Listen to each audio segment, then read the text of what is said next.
A week before I was due to deliver that speech tonight, they said, "You've got cancer." They said, if you don't get any treatment within the next 3 weeks, you're going to die. And then they told me that I wouldn't be here tonight to deliver that speech. But luckily, that speech isn't about what's to come. It's about what an amazing year it's been. And you didn't really expect me to write a whole other speech from my hospital bed, did you? So it started like this. If I've seen further, it is by standing on the shoulders of giants. Bernard of Chartres compared us to dwarves perched on the shoulders of giants.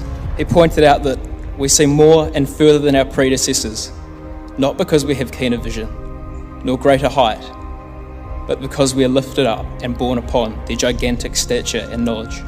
My middle name is Ross. I was given it not long before I was born, because my great-uncle Ross, he drowned in Sri Lanka. Mr. Ross Bailey was a Christchurch-based kidney transplant surgeon. He was known for making a serious difference to an extraordinary number of people's lives, back when organ transplants were an amazing feat. And all humility aside, he was the best in the world at it. He came from a working-class background, the only one of his siblings to go to university, and he went on to save numerous lives because he could, because he sought higher things. He dared to make a difference.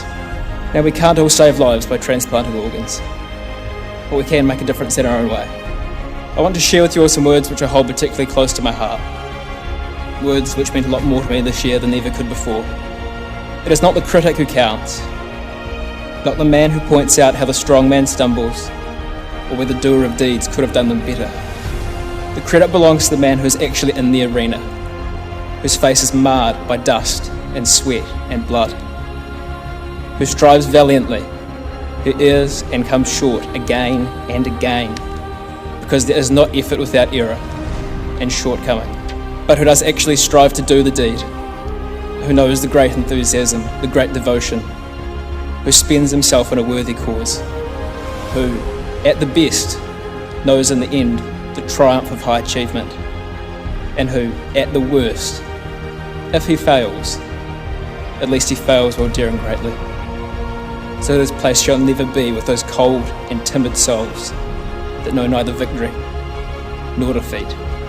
While we can't be the best at everything, or even times at anything, what we can choose to have is moral strength.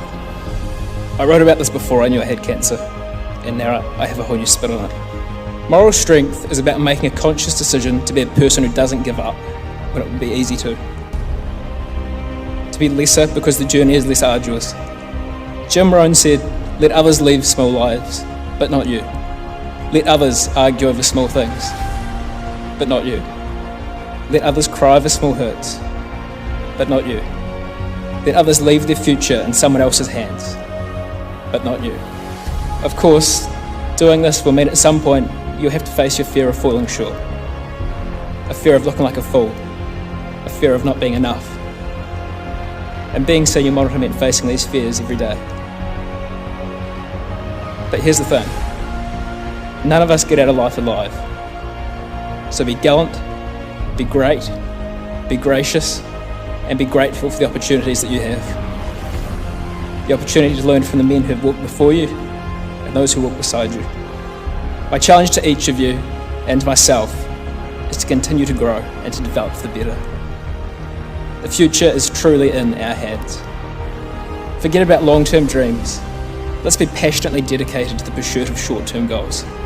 Micro-ambitious. Work with passion and pride on what is in front of us. We don't know where we might end up, or when it might end up. I don't know where it goes from here for any of us.